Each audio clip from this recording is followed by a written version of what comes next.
Bienvenue à toutes et à tous pour cet échappéro numéro 5. Aujourd'hui, vous allez découvrir les bières de la brasserie Tandem et c'est l'occasion pour nous de vous parler des bières triples. Alors qu'est-ce qu'une triple? On entend souvent plein de théories au sujet des bières triples.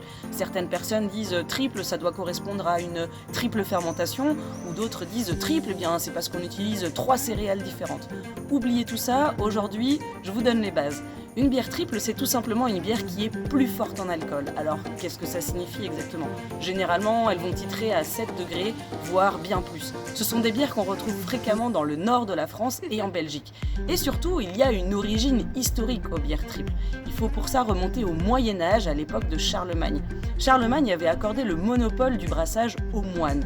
Et figurez-vous qu'à cette époque, les moines étaient taxés sur la quantité de céréales qu'ils utilisaient pour faire de la bière. Alors, ils ont eu une idée. Ils se sont dit, avec une même quantité de malt, je vais brasser 3 fois. Faire un premier brassin, extraire beaucoup de sucre de la céréale, donc mon premier brassin sera très alcoolisé. Je vais réutiliser ces mêmes céréales pour faire un deuxième brassin qui lui sera moins alcoolisé et enfin un dernier qui le sera encore moins. Il faut donc raisonner à l'inverse et considérer que le premier brassin est donc 3 fois plus alcoolisé que le dernier, d'où la dénomination triple. Alors aujourd'hui, évidemment, on ne brasse plus les bières triples de cette manière. Il y a d'autres méthodes.